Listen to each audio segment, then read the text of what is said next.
I want you to picture the idea of a video game. What's the first image that really pops into your head?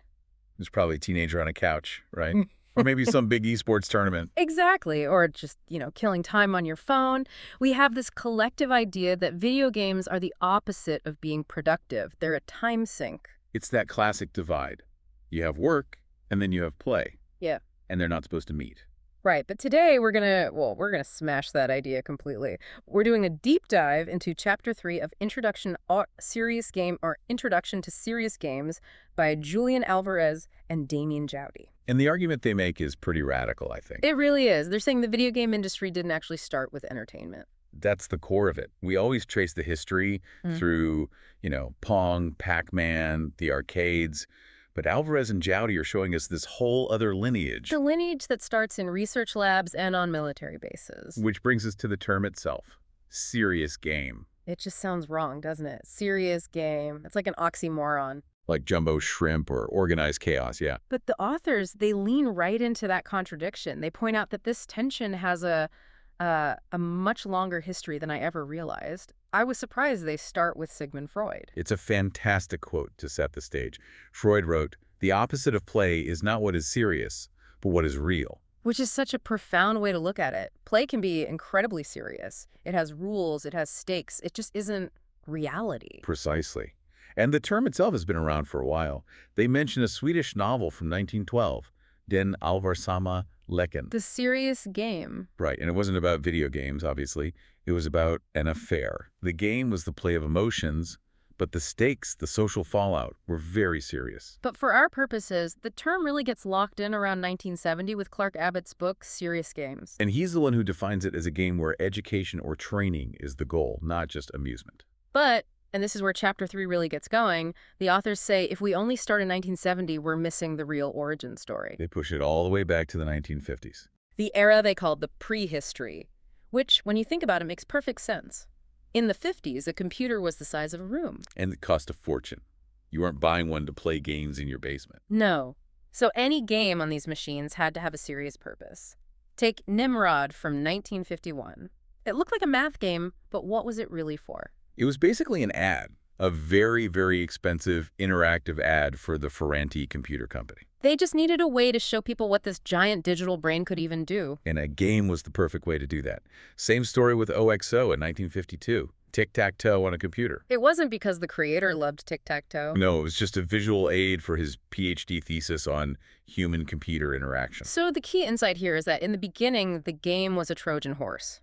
The serious part, the research, the marketing, the military stuff, that was the only reason it existed. Fun was just a useful byproduct, a way to make the tech seem less intimidating. I love the example of Tennis for Two from 1958. It was built at a nuclear research lab. Brookhaven National Laboratory. Oh, right. And the guy who made it, he just saw that people at the lab's open houses were bored stiff looking at circuit boards. So he made an interactive tennis game to improve their public relations, Yeah. to show that science could be fun. So the whole narrative is backwards. Games didn't start as toys and then get serious. They started as serious tools for the military-industrial complex, and then the entertainment industry spun off from that. That completely reframes everything. Okay, so let's move forward in time into the era the authors call the retro serious games era, the 70s, 80s, 90s. This is my favorite part because it's sort of the Wild West. The term serious game wasn't a thing yet. People were just hacking things together. And the military is still at the forefront, but the strategy changes. It does. They realize,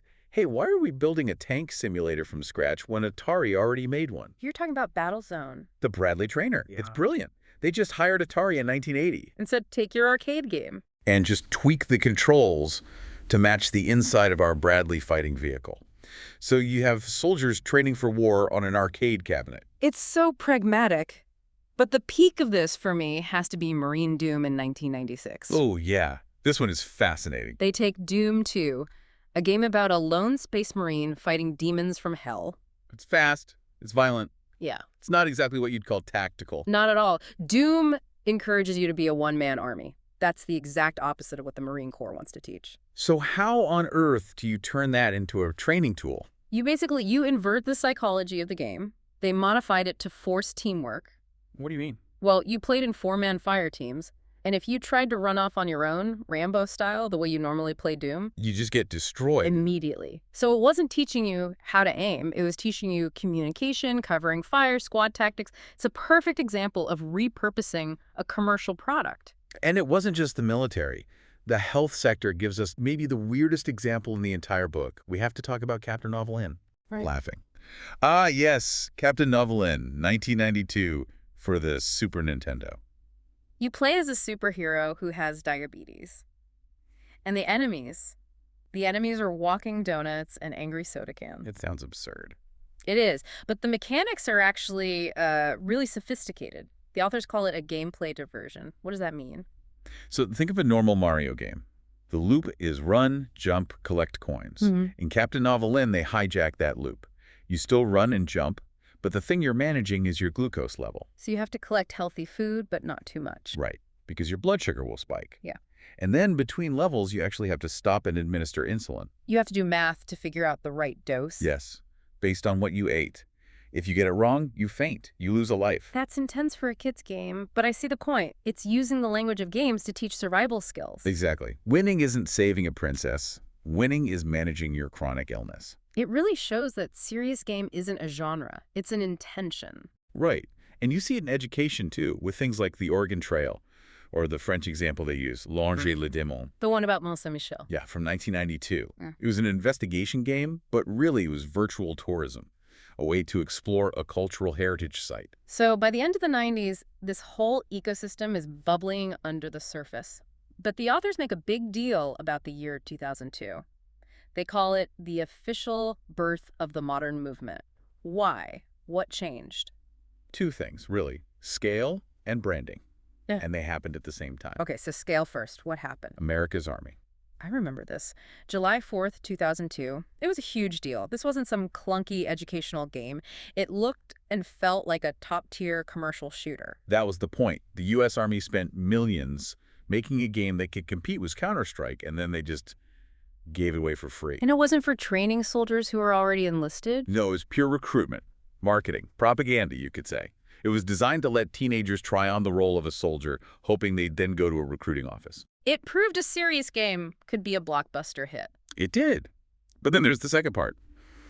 The branding. This is where the actual term serious games takes over. Right, the story about the white paper. It's great. So this guy, Ben Sawyer, is writing a policy document about using games for training.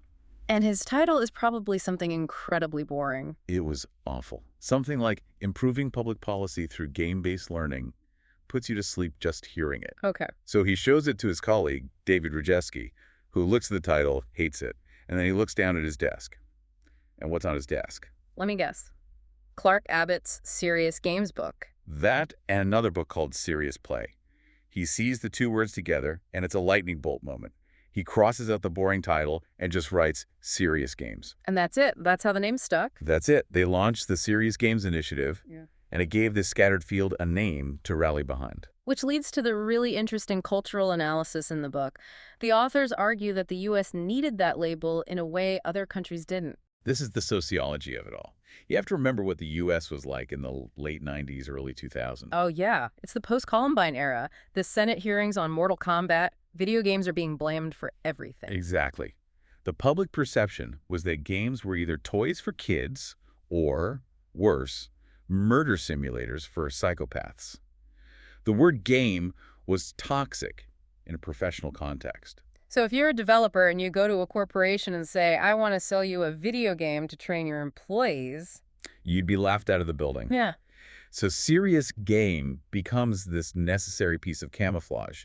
It's a signal. It says, don't worry, this isn't for fun. This is a tool. This has an ROI. It's a rebranding exercise to make it palatable for the suits. Which is why, as the authors point out, a country like Japan never really needed the term. Because they didn't have that same cultural stigma. Not in the same way. In Japan, gaming was already for everyone. You had things like Dr. Kawashima's brain training on the DS, which was a massive hit with seniors. They just called them games. They just called them games. Because in their culture, a game could already be for self-improvement or education. It wasn't seen as inherently juvenile. The label also signals a shift in who's paying for the game, right? That's the other key difference. In entertainment, you, the player, are the customer. You buy the game.